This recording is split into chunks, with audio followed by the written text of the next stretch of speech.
Shalom warga kerajaan, seperti saya katakan hidup adalah pilihan.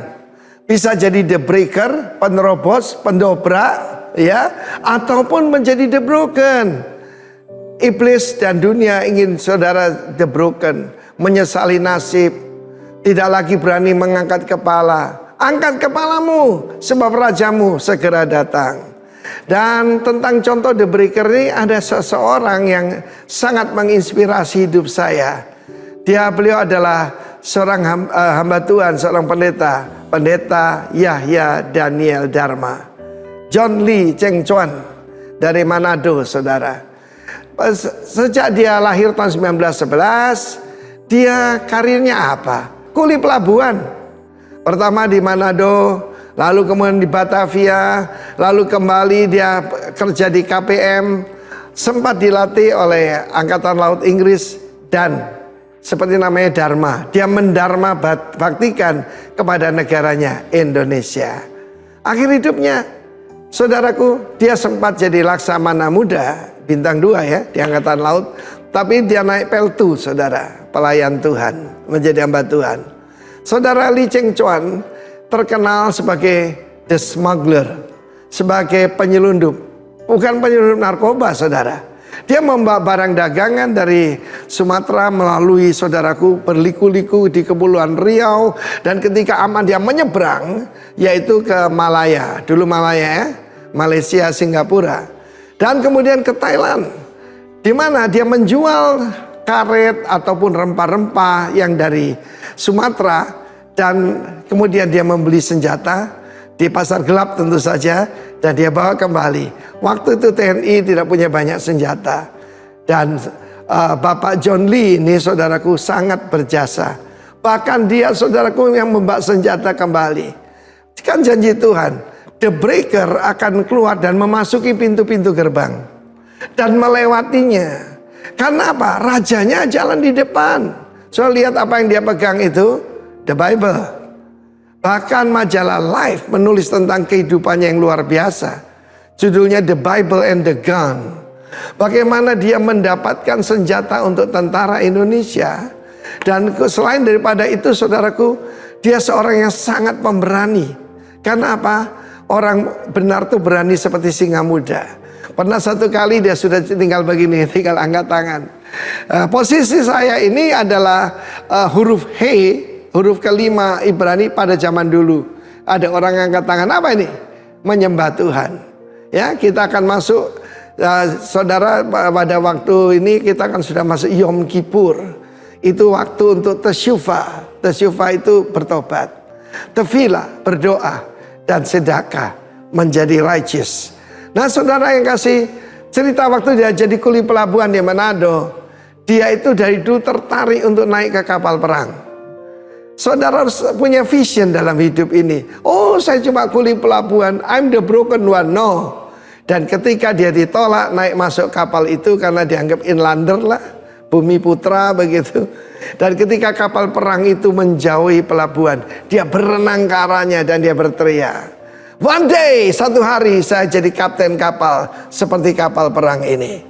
Dan benar, pada akhir hidupnya Bapak SBY, Bapak Susilo Bambang Yudhoyono, yaitu presiden yang ke-6 daripada kita, memberikan penghargaan kepada beliau. Cukup terlambat ya, mestinya kan zaman Pak Karno ya, saudaraku. Tetapi ada sebuah kapal korvet, yaitu kapal untuk perang ya, tempur, diberi nama kapal John Lee.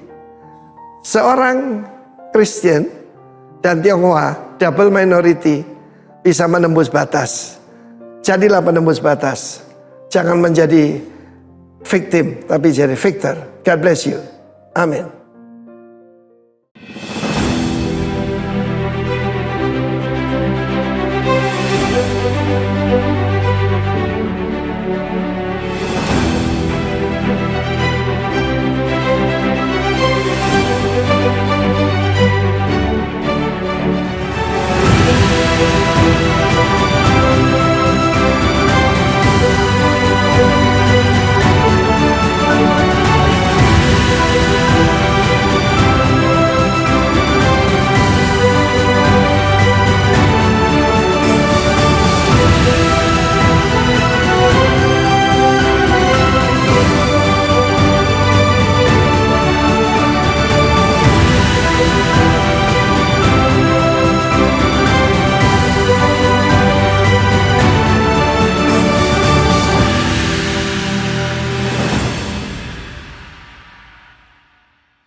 hari sukacita, pemulihan, kesembuhan, kekuatan. Terima kasih ya Bapa, terima kasih. Datanglah kerajaan, jadilah segala kehendak-Mu ya Bapa, di bumi ini seperti di surga. Kami rindu Tuhan, kerajaan-Mu semakin diperluas atas negeri ini, bahkan atas muka bumi ini ya Bapa.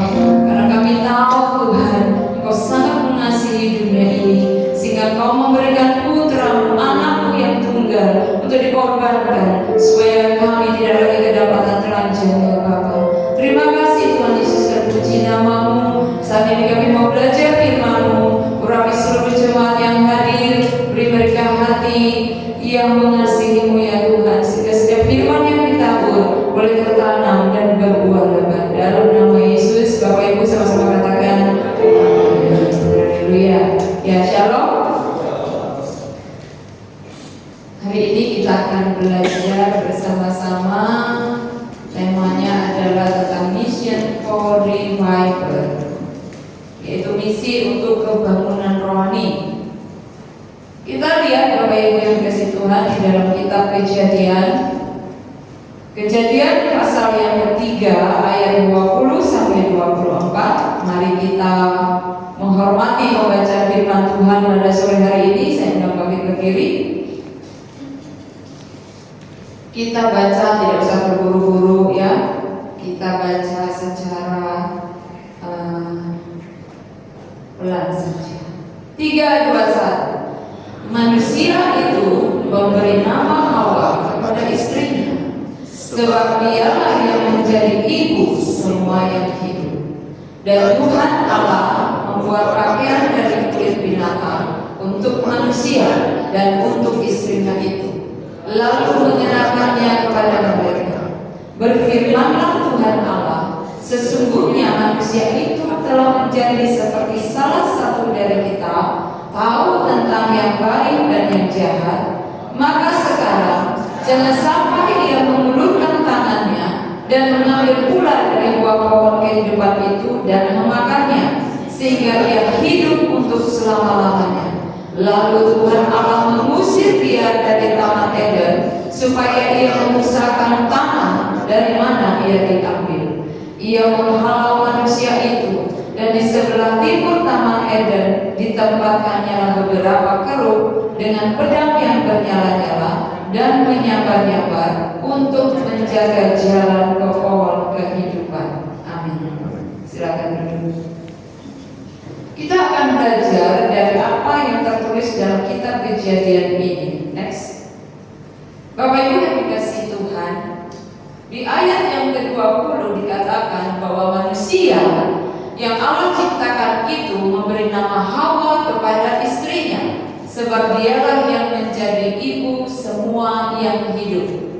Saya baru renungkan, ternyata kalau perempuan sudah menikah, kadang kita dibuat agak membingungkan ya, kata Hawa dan perempuan.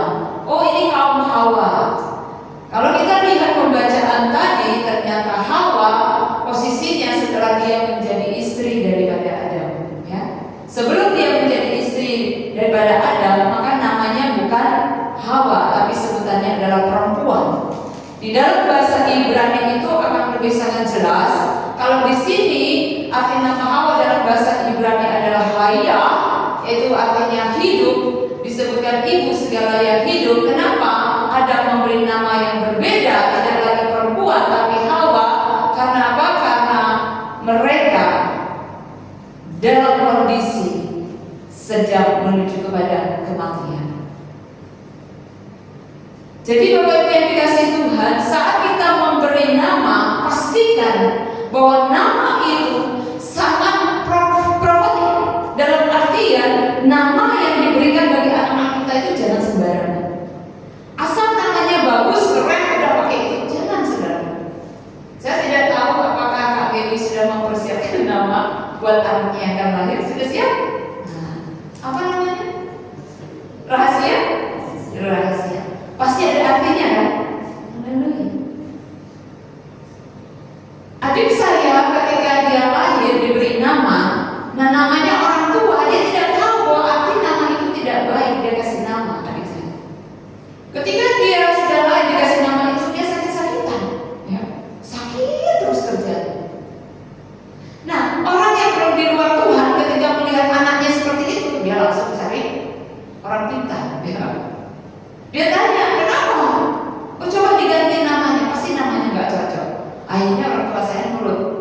digantilah nama saya. Tapi tetap nama yang bukan nama Kristen, karena saya backgroundnya bukan keluarga percaya Tuhan. Ya. Nah, ketika itu Bapak Ibu yang dikasih Tuhan, kita sakit-sakitan lagi. Ya. Ternyata saudara, orang di luar sana saja memberi nama itu mereka harus benar-benar waspada, hati-hati dengan nama yang diberikan. Karena itu ketika kondisi Adam dan Hawa sudah jatuh dalam dosa dan dia melihat istrinya bahwa dia dalam kondisi yang sedang menuju kepada kematian, bahkan dia sudah mati secara rohani, karena itu dia beri nama Hawa yang artinya hidup. Kalau sebelumnya Adam manusia, belum namanya Adam, manusia memberi nama kepada yang namanya wanita yang sebelum jadi istrinya, itu sebutannya perempuan. Saudara yang dikasih Tuhan, di dalam bahasa Ibrani itu adalah Isa. Ternyata saudaraku, Isa itu adalah perempuan, dalam bahasa Ibrani itu adalah Isa. Tetapi kalau laki-laki dalam bahasa Ibrani itu adalah jadi ganda, ya. Berarti yang dimaksud di sini bahwa perempuan tidak bisa dipisahkan dari laki-laki, karena dia adalah bagian dari laki-laki. Jadi namanya ganda. Kalau bahasa Ibrani itu lebih dalam, lebih detail, lebih jelas. Tapi kalau di dalam bahasa Indonesia kita cuma tahu manusia itu memberi nama kepada perempuan itu, yaitu perempuan, ya, yang diambil dari tulang rusuknya. Nah, karena itu yang Bapak Ibu yang dikasih Tuhan, ketika Adam diberikan otoritas memberi nama, mari kita coba lihat. Kalau tadi pagi saya berbuka ayat ini, kita Kejadian pasal yang kedua, kita lihat bagaimana Allah adalah yang suka memberikan untuk mengeluarkan kemampuan daripada seorang Adam yang diciptakan untuk menjadi seorang pemimpin sebenarnya atas muka bumi ini. Kejadian pasal yang kedua ayatnya yang ke-19, kalau kita lihat sebentar, ya.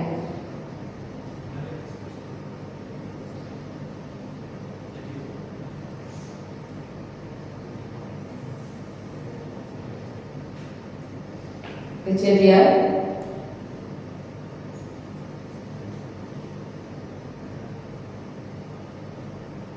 Bapak Ibu bisa yang bawah kita ayat yang ke-19.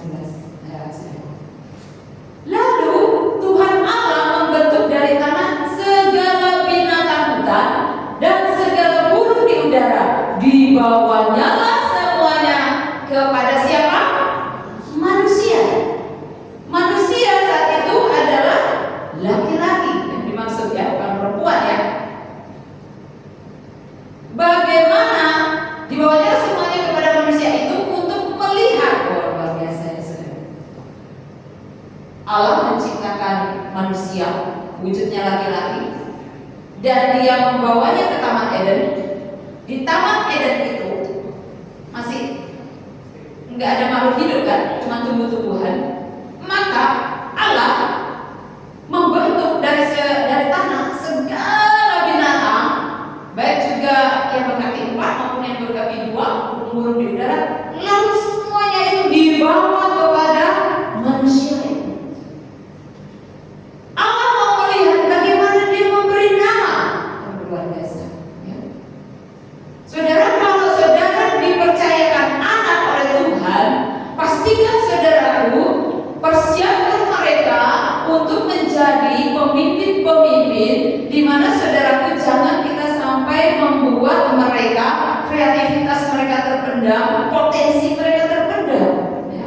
Karena itu di zaman sekarang sekolah itu nggak ada lagi yang sampai rapotnya merah, nggak ada, ya.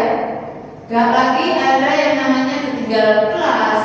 Karena apa? Karena mereka sudah menangkap bahwa di dalam diri manusia itu, anak-anak kita itu ada potensi-potensi yang luar biasa, ya. Mungkin mereka lemah di bidang matematika, tetapi mereka akan lebih hebat, bahkan mereka bisa menjadi pebisnis yang hebat. Haleluya. Jadi Bapak Ibu dikasih Tuhan, ketika kita punya anak, pastikan yang memberi otoritas nama itu jangan sampai perempuan, laki-laki. Dan laki-laki jangan sampai melimpahkannya kepada perempuan. Nah, namanya dia kasih nama. Kalau kita di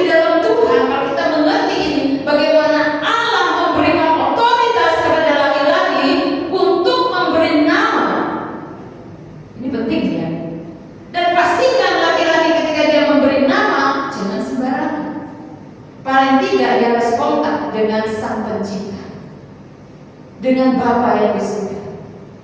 Karena itu ketika Abram sebelum dia mengikut Tuhan, sebelum dia dipanggil Tuhan, orang tuanya memberi nama Abram, Allah langsung mengubah namanya. Karena nama itu sangat penting, ya. Karena itu ketika saya waktu belum percaya Tuhan, nama saya itu adalah yang Cuendi. Karena orang bingung ya, karena KTP saya itu yang Cuendi. Kalau mau berubah itu mesti banyak yang mesti diurus. Tapi setelah saya percaya Yesus, Tuhan ubah namamu. Ubah nama saya, Tuhan. Nama apa ya, Tuhan? Akhirnya saya berlutut berdoa sama Tuhan. Tuhan, nama apa yang Tuhan mau untuk saya pakai sebagai nama yang di dalam Engkau? Roh Kudus berbicara. Nama yang sangat saya tidak suka, justru itu dikasih. Nama Esther. Esther, bagi saya Esther itu nama Bapak Ibu. Nama yang sudah gambaran saya itu orangnya seperti ini, jelek gambaran saya. Saya tidak suka nama itu. Tetapi aneh itu justru Roh Kudus memberitahu namamu ini.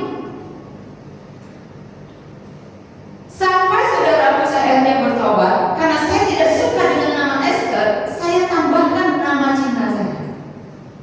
Saudaranya Esther. Esther Lee, dulu gitu. Dan seorang hamba Tuhan, Bapak Krisman bersama waktu itu beliau, kita waktu rapat sekolah minggu gitu ya. Wah, namamu bagus. Padahal itu nama tidak tunduk kepada otoritas. Akhirnya saudara yang dikasih Tuhan, setelah saya tahu saya lebih dibawa mengenal Tuhan, kamu pemberontak, kamu tidak taat, pisahkan. Akhirnya saudara, nama saya mulai dipisah. Esther yang jadi. Kalau dulu Esther, ya kan? Kalau Ibu Nina pasti tahunya Esther. Tapi sekarang nama itu sudah berubah. Saya bertobat ke Bapak boleh saya itu kok sok-sokan mengubah nama saya. Karena saya tidak suka nama itu saya kasih embel-embel biar keren. Ya. Anak-anak sekarang kan apa ya? Kalau orang tua sekarang kan bikin nama anaknya itu keren-keren gitu ya. Bahkan 3 nama sebutannya. Tetapi pastikan Bapak Ibu ketika memberi nama, pastikan itu nama untuk membawa masa depan mereka adalah menjadi seorang pemimpin yang takut akan Tuhan. Haleluya. Ya, jadi otoritas untuk memberikan nama itu Tuhan percayakan kepada laki-laki. Ya, karena itu ada jemaat-jemaat yang mereka menganggap bahwa gembalanya itu otoritasnya Tuhan yang dipercayakan. Jadi mereka kalau istrinya hamil, mereka datang ke gembala, Pak Gembala, ya kan? Pak Gembala, istri saya sekarang hamil, sudah dipastikan anaknya laki-laki. Saya minta nama Pak Gembala. Nah, gitu ya. Langsung Pak Gembalanya pasti dia, ya kita berdoa, kasih, ya. Berdoa, Tuhan, nama apa yang Tuhan mau untuk anak laki-laki dalam kandungan ini? Langsung saat itu juga Roh Kudus akan pimpin namanya ini. Ya. Karena itu saudara yang dikasih Tuhan, di dalam Alkitab Perjanjian Lama dan Perjanjian Baru ada banyak nama-nama yang diubah Tuhan, termasuk salah satunya adalah murid-murid Tuhan. Ya, ada beberapa yang namanya diubah karena nama itu sangat penting. Dan kita semua di dalam diri kita ada nama Yesus yang sangat berkuasa. Amin. Kita lihat next. Kita belajar dari kitab Kejadian ini. Yang pertama tadi, karena Adam dan Hawa sudah jatuh di dalam dosa dan mereka kedapatan next, mereka kedapatan telanjang. Ya. Di sini dikatakan di ayat 21, dan Tuhan Allah membuat pakaian dari kulit binatang untuk manusia dan untuk istrinya itu, lalu mengenakannya kepada mereka. Saya mau tanya di sini, Bapak Ibu, siapa di sini orang tuamu? Kalau saya tanya ibu-ibu, siapa baju sama mamanya, pasti 100% hampir. Tapi kalau saya tanya, siapa yang pernah dipakaikan baju oleh ayah atau bapak? Coba katakan, bisa? Bu Vina, coba. Yeremia, yang lain pernah? Sangat langka. Ya. Bahkan saya pun nggak pernah. Saya bersaudara 6 orang. Kenapa saudara? Iblis terus merusak figur ayah, figur laki-laki. Karena itu sangat perlu seorang ayah kalau dia punya anak, dia yang memakaikan baju sekali-sekali. Haleluya. Itu beda. Sandi pernah dipakaikan baju sama bapaknya? Pernah? Wah, luar biasa. Itu hasilnya akan berbeda, ya. Kita lihat saudara yang dikasih Tuhan, Tuhan Allah membuat pakaian. Saya ini kan kerjanya itu sebagai penjahit, ya. Bahkan baju suami saya ya saya jaga. Di sini juga ada Pak Bun, juga dulu penjahit ya Pak Bun, dan sekarang sudah jadi kepala sekolah luar biasa. Ya. Pak Bun pernah menjahitkan bajunya Elis? Pernah, luar biasa ya. Bahkan suami saya, kalau saya yang bajumu tak jahitin di luar aja, tidak mau. Dia lebih suka istrinya yang jahit. Oh. Tapi karena istrinya sekarang sudah sibuk banget, nggak bisa sempat jahit. Bahkan saya baju saya sendiri juga saya sudah nggak bisa sempat jahit. Ya. Ada jemaat, Bu, aku tuh pingin loh Bu yang jahitin baju. Saudara perhatikan, aku tuh pingin loh yang jahitkan. Artinya apa saudara? Tuhan membuat pakaian itu menunjukkan bagaimana kasih Allah itu kepada manusia yang sudah jatuh dalam dosa. Kalau seorang ayah mengenakan pakaian kepada anaknya, saudaraku, saya percaya anak itu memandang itu jiwanya, hatinya itu ada banyak pemulihan. Haleluya. Beda kalau ibu yang memakaikan baju, beda. Jadi nanti praktek ya. Kak Dewi sudah sering memakaikan baju ke Shalom? Jangan. Tugasnya perempuan. Baca ya. Baca. Tuhan Allah memakaikan baju kepada Adam dan Hawa. Setelah membuatnya, Tuhan Allah memakaikannya. Ini luar biasa. Saya nggak bisa bayangkan baju yang dibuat oleh Tuhan Allah itu kayak apa. Kalau digambarnya kan kayak Tarzan gitu ya. Padahal belum tentu gitu ya. Manusia tidak bisa membayangkan ketika Tuhan Allah membuat pakaian pertama kali untuk manusia, Adam dan Hawa. Enggak ada yang bisa membayangkan. Bayangin karya Allah sendiri ya, tangan Allah sendiri membuat pakaian buat manusia yang sudah jatuh dalam dosa. Waduh, itu keren. Saya tidak tahu apakah bajunya masih ada sampai sekarang. Ya. Selanjutnya Bapak Ibu yang dikasihi Tuhan, ketika manusia itu jatuh dalam dosa, mereka telanjang secara rohani dan jasmani.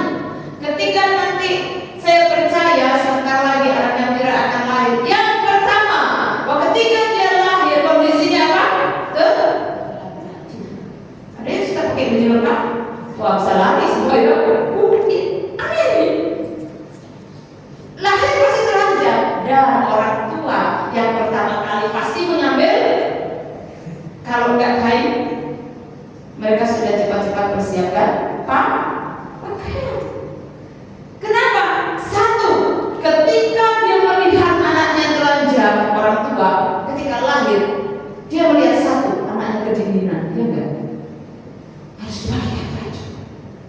Saudara, sama seperti ada dan Hawa, ketika dia telanjang, Tuhan tahu kamu kedinginan. Yang kedua, Shalom itu sekarang sudah agak besar ya. Saya pernah waktu ke rumah, dia kan lagi ya, lagi apa ya, diganti gitu ya, kecil loh ya. Dia tuh bisa nutupin wajahnya loh, ini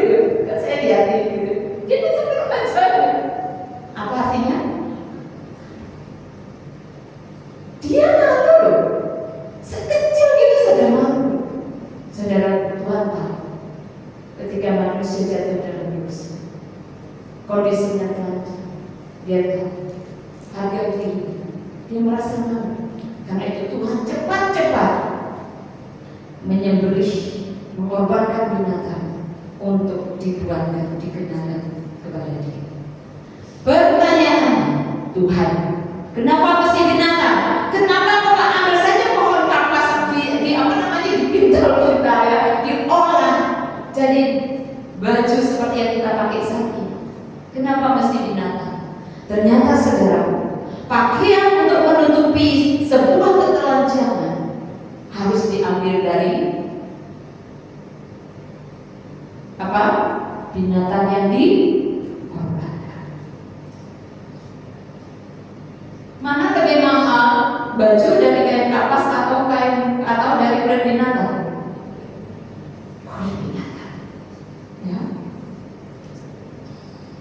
Suatu hari saya ingin ya, suami saya punya jaket kulit. Wow. Jaket kulit ya. Pasti harganya lebih mahal.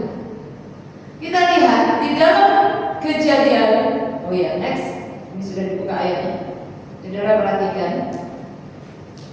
Kejadian 2:25, mereka keduanya telanjang. Sebenarnya waktu Tuhan mau menciptakan manusia, mereka itu sebenarnya telanjang, enggak berpakaian Bapak Ibu. Tetapi karena kemuliaan Tuhan, cahaya Tuhan memenuhi mereka, mereka tidak kelihatan telanjang lagi. Ya, ini ayat 2:25 ini mereka belum jatuh dalam dosa dan mereka tidak malu. Tetapi setelah manusia jatuh ke dalam dosa dalam Wahyu 3 ayat 17, kita baca bersama-sama. 3:21. Karena engkau berkata, aku kaya dan aku telah memperkayakan diriku dan aku tidak kekurangan apa-apa, dan karena engkau tidak tahu bahwa engkau melarat, malang, miskin, buta, telanjang. Ada berapa? Melarat, malang, miskin, buta. 5. Saya bersyukur ada beberapa doa yang luar biasa akan dilaksanakan. Nanti videonya akan dihidupkan. Satu anak Tuhan mengambil 5 nama, entah itu temannya, tetangganya, keluarga besarnya, dicatat nama. Adi, misalkan gitu ya. Terus Budi, gitu ya. Nama, 5 nama. Bangun pagi-pagi tumpahkan tangan. Tuhan, aku minta belas kasihan supaya nama-nama ini, teman-temanku ini Tuhan selamatkan, Tuhan ampuni dosa-dosa, Tuhan berkati, aku minta jiwa. Saudara, perhatikan 5 ini. Semua orang yang di luar Yesus, walaupun dia pakai mobil Mercy, rumahnya mungkin harganya 50 M, kondisinya buta, melarat, telanjang, miskin. Apalagi satu? Malah. Jangan pernah anak Tuhan iri dengan orang dunia salah besar. Jangan pernah anak Tuhan menganggap dirinya itu lebih miskin daripada orang yang di luar sana. Saudara sangat kaya. Saudara sangat kaya. Amin.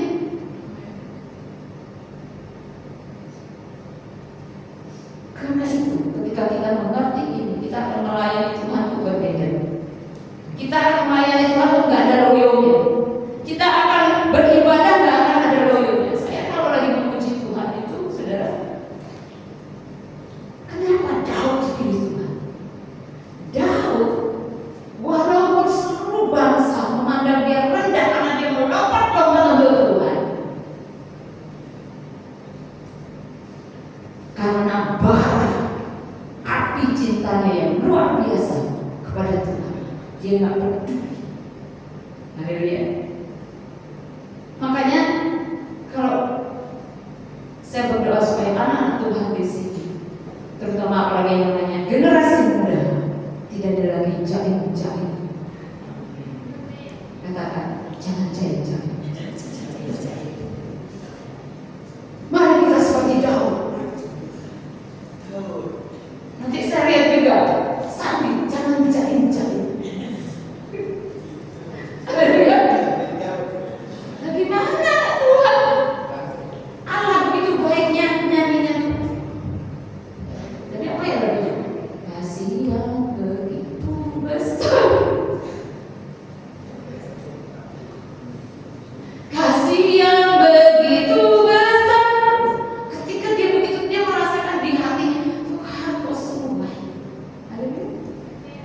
Saya sudah melihat luar biasa kemajuan daripada Ayuda dalam memimpin. Waduh, sinyalnya mulai keluar. Wow, ya. Berat hati terasa berat. Tidak tahu orang dalam. Tak seorang pun mengerti bebanku. Dia akan berkata, ku tak. Saudara, beda ya. Kalau orang yang tidak bergelora itu, ku tanya Yesus, apa yang harus ku buat? Ku tanya Yesus, teriakannya beda. Tetapi saudara, ketika itu teriakannya begitu kuat, jemaat yang hadir juga akan mengalami jamahan. Karena dia lagi berseru dengan Tuhan Allah. Hatiku Tuhan, tidak ada yang tahu apa yang sedang aku hadapi. Cuman di sini simpelnya sih kayak juga. Semanual. Tapi tidak apa-apa. Nanti saya akan melihat bahwa ketika generasi akan memimpin pelayan itu akan berbeda. Saya rindu pengurahan seperti Raja Daud itu turun atas mereka. Amin. Ya, next. Kulit binatang untuk pakaian Adam dan Hawa, yaitu harus ada korban yang disembelih yang diambil kulitnya. Itulah misi Allah. Ketika manusia itu jatuh di dalam dosa dan Tuhan Allah tahu bahwa anak cucu cicit sampai apa namanya buyut semuanya dia tahu, semua akan menuju kepada kerajaan yang gelap. Dan dia Tuhan mulai mengadakan misi penyelamatan bagi seisi dunia. Haleluya. Saudara, ketika saya kuliah saya baru tahu bahwa Alkitab itu isinya cuma misi. Alkitab itu isinya cuma misinya Allah. Bagaimana rancangan Tuhan, cara Tuhan untuk menyelamatkan isi dunia ini. Dan saudara ditetapkan adalah untuk menyelamatkan jiwa-jiwa yang ada labelnya di mana. Melarat, miskin, buta, telanjang, mata. Haleluya. Saudara, di hadapan Tuhan dengan segala kerendahan, saya berusaha sesibuk apapun menyempatkan diri untuk berdoa bagi jiwa-jiwa. Karena ketika kita menghadap Tuhan, Tuhan tidak akan tanya apa. Tuhan tanya, mana buah? Ketika nanti engkau menghadap Bapa di surga, mana buahnya engkau? Ini Tuhan. Tuhan tidak tanya, mana buahmu engkau? Ini Tuhan rumahku, Tuhan aku kerja keras Tuhan. Ya. Ini Tuhan aku main musik bertahun-tahun. Udah. Hidup kita hanya untuk melakukan apa yang Tuhan mau. Saudara, misi artinya memutus, ya. Saudara dan saya di gereja kita, roh artinya apa? Coba ada yang keras. Representative of Christ artinya ini loh perwakilan kerajaan Allah, keren. Jangan sampai ada yang begini. Lu perwakilan kerajaan Allah loh begini. Perwakilan kerajaan Allah loh begini.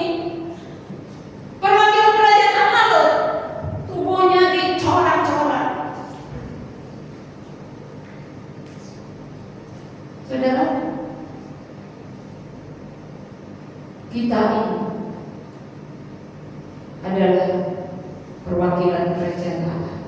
Betapa berharganya saudara dan saya. Amin. Saudara, kadang kita mau ikut cara dunia.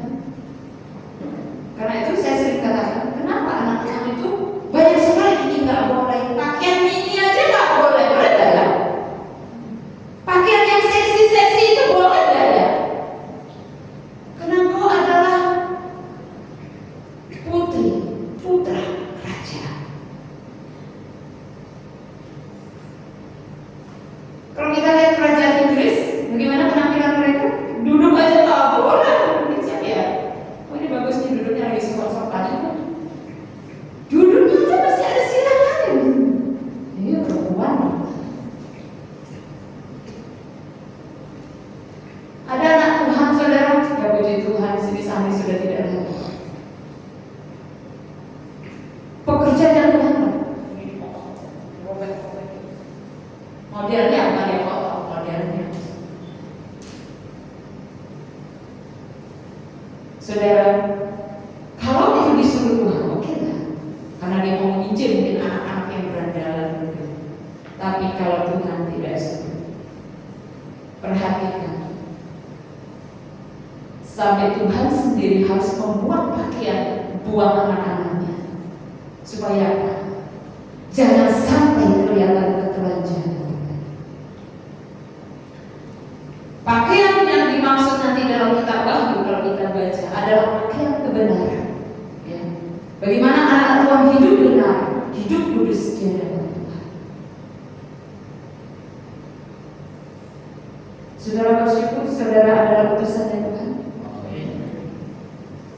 Saudara percaya saudara adalah orang yang sangat kaya.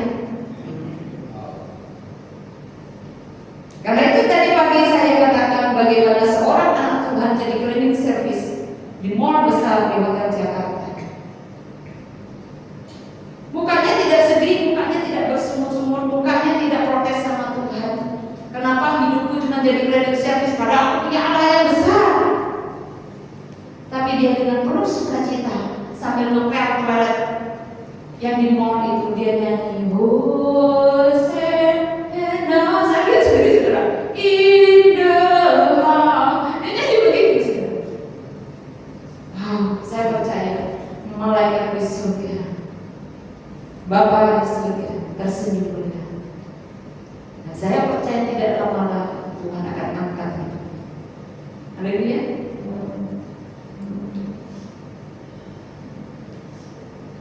Next.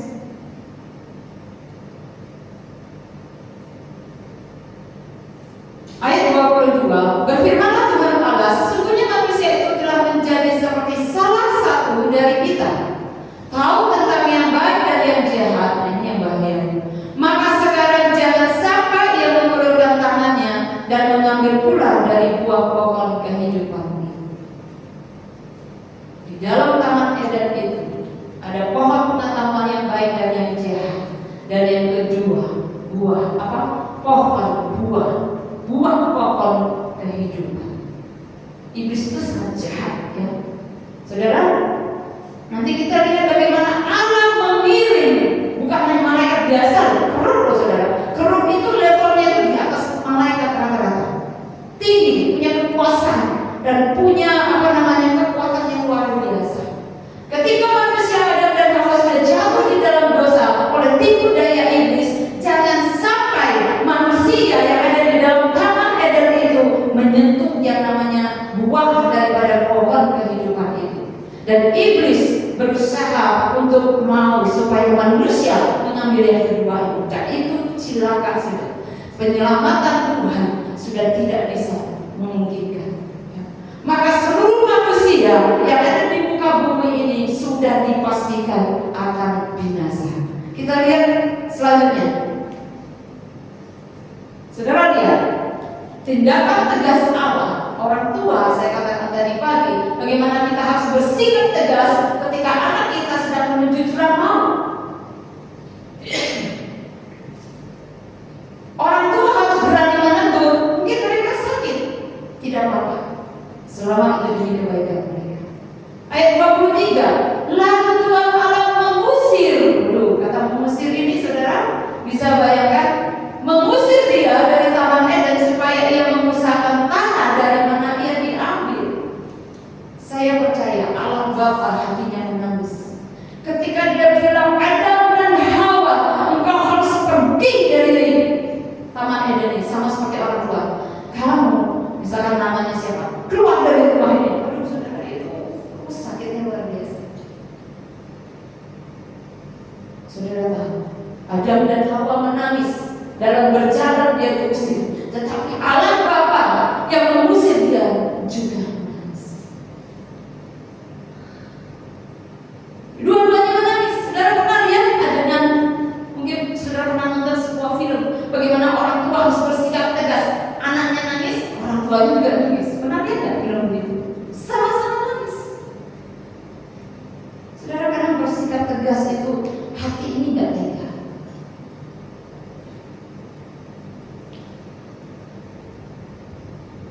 Tetapi Tuhan mau sebagai orang tua yang baik harus bersikap tegas. Next.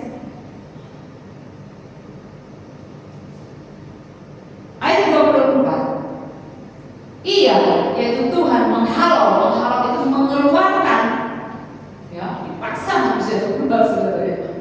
Manusia itu dan di sebelah timur Taman Eden ditempatkannya lah beberapa keruk dengan pedang yang bernyala-nyala dan menyambar-nyambar untuk menjaga jalan ke pohon kehidupan itu. Kenapa sampai begitu luar biasanya Tuhan mengutus tentaranya untuk menjaga pohon kehidupan itu? Sampai dikatakan apa? Beberapa keruk dengan pedang. Ini bukan pedang biasa ya, yang bernyala-nyala. Nyala-nyala itu bukan secara kasat mata yang saat ini saudara lihat di muka bumi ini, dengan pedang yang bernyala-nyala dan menyambar-nyambar untuk menjaga jalan ke pohon kehidupan itu. Kenapa begitu luar biasanya Tuhan harus menjaga jalan untuk menuju kepada pohon kehidupan? Karena dia tahu bahwa tentara surgawi, ada malaikat-malaikat yang sudah jatuh, di mana Lucifer sudah melakukan pemberontakan kepada Allah Bapa, dan dia sedang mau merebut manusia yang sedang dipersiapkan oleh Tuhan untuk menjadi pemimpin-pemimpin atas muka bumi. Haleluya.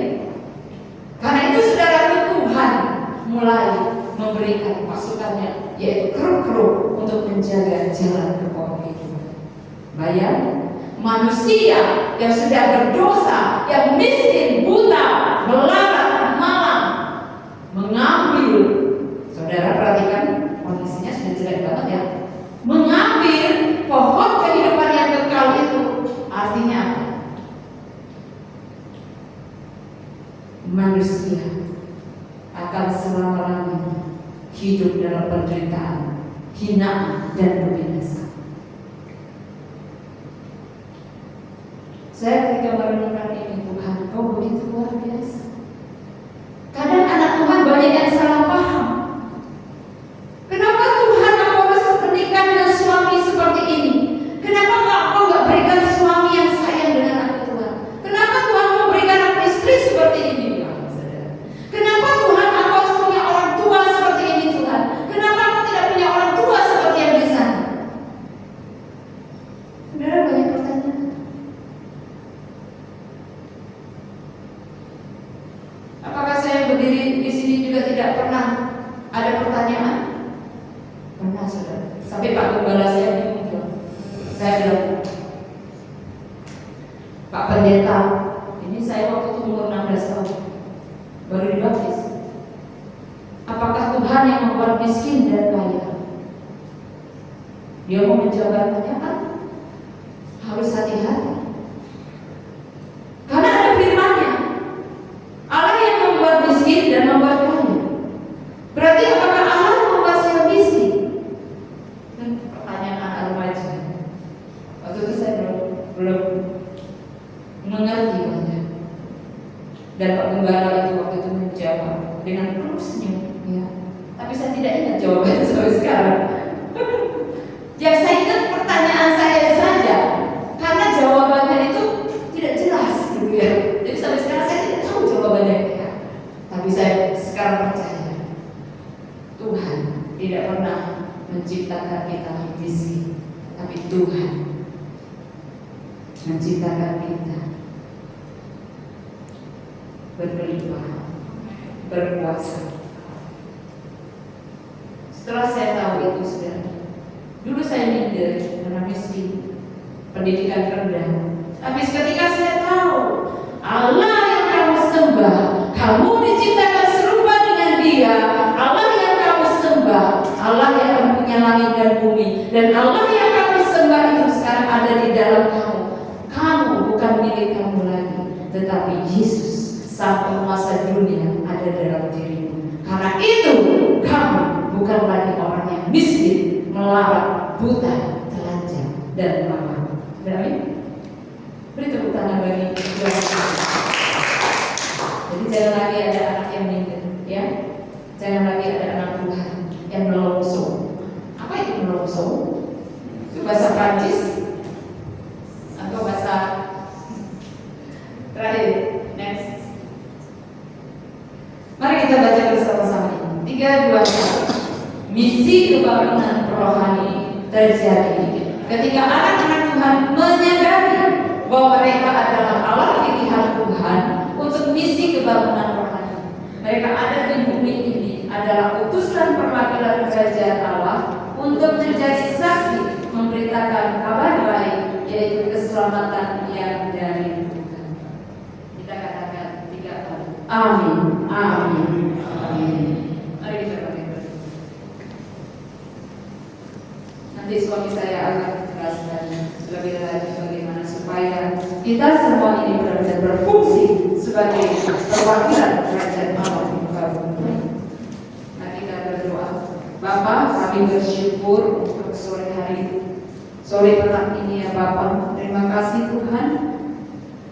Start dari ketika manusia jatuh dalam dosa, Tuhan sudah mempersiapkan sebuah misi yang luar biasa, penyelamatan besar-besaran dari keturunan Adam dan Hawa yang sudah jatuh di dalam dosa. Terima kasih ya Bapak. Kuatkan kami anak-anak-Mu Tuhan yang ada di muka bumi ini, yang Kau berikan umur yang panjang saat ini, supaya kami terus Tuhan menyadari bahwa kami adalah perwakilan kerajaan Allah di muka bumi ini, dan kami bukan orang-orang yang biasa lagi. Kami bukan lagi ekor, tetapi kami adalah pemimpin-pemimpin, kepala-kepala yang Kau persiapkan Tuhan, untuk kami bisa Tuhan mencari banyak jiwa dan menduduki kota-kota musuh ya Bapak. Terima kasih Tuhan, terpuji nama-Mu. Lindungi kami semua daripada yang jahat ya Bapak.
Ketika kami masih diberi kesempatan untuk beribadah, itu kami bersyukur karena kami masih dilayani Tuhan. Karena rencana-Mu atas hidup kami akan terus berjalan Tuhan sesuai dengan kehendak-Mu. Terima kasih Tuhan. Terima kasih. Mari angkat roti tinggi. 2000 tahun yang lalu Dia sudah menyerahkan hidupnya, menderita bagi saudara dan saya. Tubuhnya dicabik-cabik, tubuhnya disiksa oleh karena pelanggaran kita, dosa-dosa kita. Karena itu tidak ada alasan untuk kita tidak datang, untuk kita tidak mencari Dia, untuk kita tidak bersyukur atas segala sesuatu yang dari Dia. Terima kasih. Bukankah roti yang saat ini kita tinggikan ini benar-benar merupakan persekutuan kita dengan tubuh Tuhan Yesus? Mari kita terima dalam Yesus.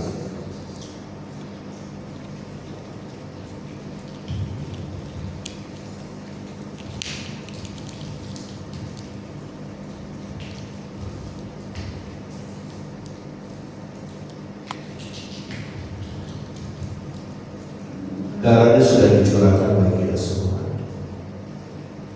Kutuk sudah dimakan, dikawal dan diganti jadi berkat. Segala sakit penyakitmu sudah ditanggung. Jadilah sembuh. Yang lemah Tuhan kuatkan, yang terbeban Tuhan beri kelegaan. Bukankah cawan yang saat ini kita tinggikan, yang berisi anggur yang di atasnya kita mengucap syukur, ini benar-benar merupakan persekutuan kita dengan darah Tuhan Yesus. Mari kita terima dalam nama Yesus.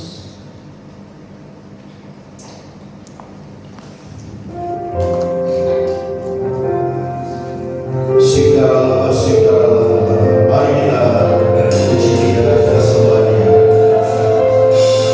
Sikaralah,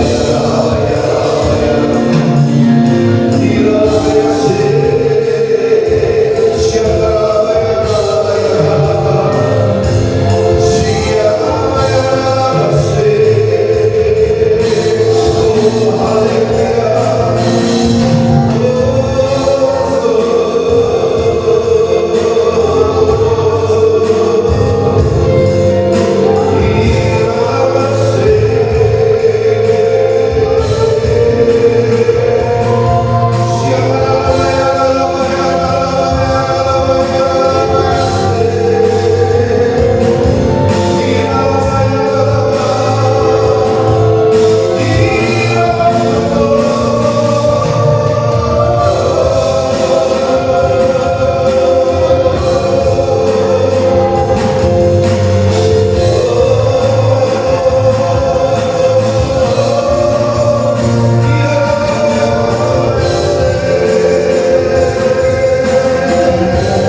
kasih Tuhan firman. Dalam misi penyelamatan Allah itu sempurna dalam hidup kami, dan kami boleh menjadi ahli-ahli kerajaan untuk menuntaskan amanat takut. Kami mematahkan roh deals, roh pemalasan, roh-roh yang selalu mengikat kami Tuhan, untuk kami semakin jauh daripada dalam kasih dan cinta mula-mula itu memenuhi seluruh daripada kami Tuhan. Di saat-saat yang terakhir ini, di dekade-dekade penentuan untuk kami siap menjadi mempelai yang berkenan dan kudus Tuhan. Datanglah segera Tuhan Yesus, perlengkapi kami, gerejamu, perlengkapi kami untuk siap menyambut kedatangan yang kedua kali Tuhan. Terima kasih, terpujilah Tuhan.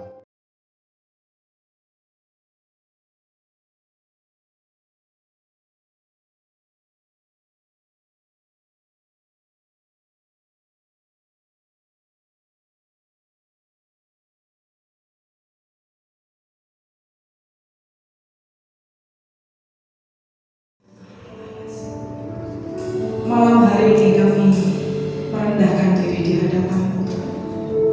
Kami beserta seluruh jemaat-Mu di tempat ini, kami bersepakat bersatu hati.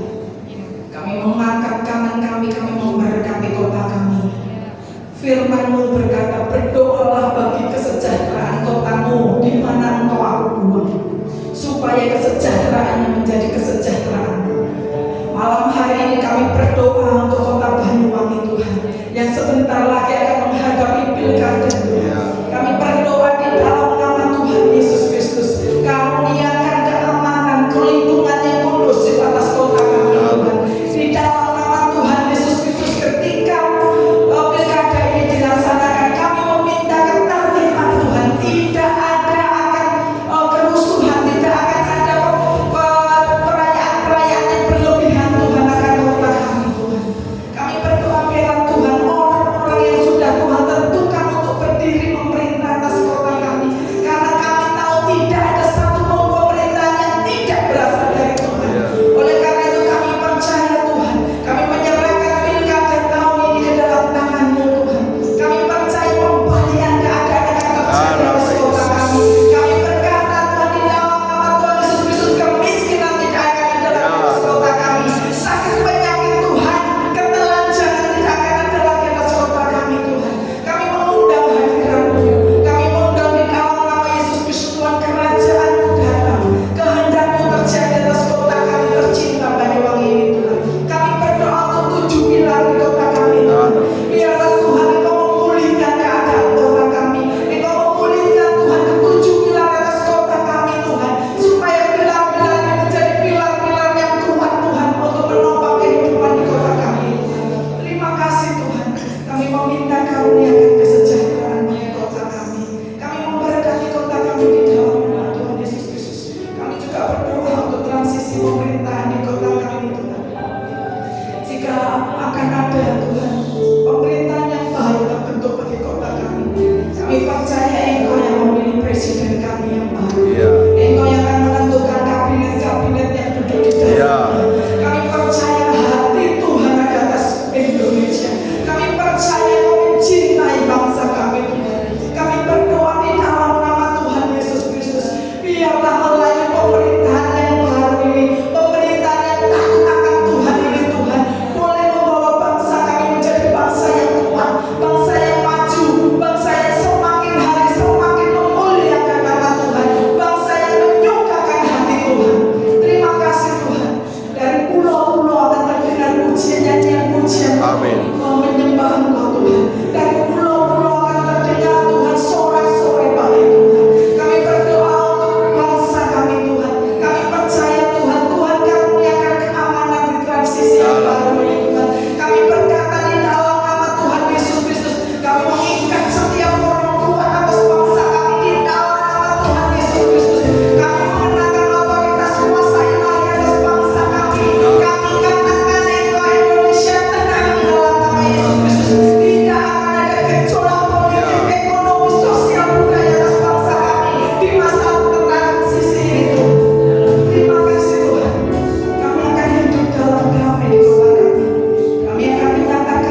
malam hari ini Tuhan.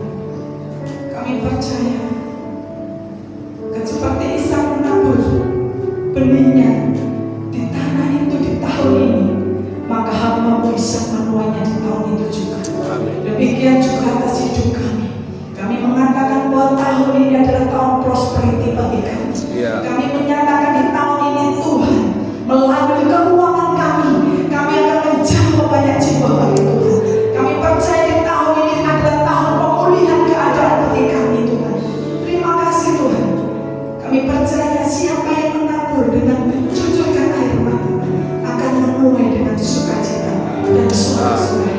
Terima kasih Tuhan. Kami memegang janji firman-Mu dan itu terjadi atas hidup kami. Kelimpahan demi kelimpahan bagi kami, kelimpahan demi kelimpahan bagi gereja ini, kelimpahan demi kelimpahan bagi kota kami, kelimpahan bagi bangsa kami. Terima kasih Tuhan. Dalam nama Yesus Kristus Tuhan, kami menabur dengan hati yang mencintai Tuhan. Haleluya.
Di sepanjang hidup kami, bahkan kami akan warisi kepada keturunan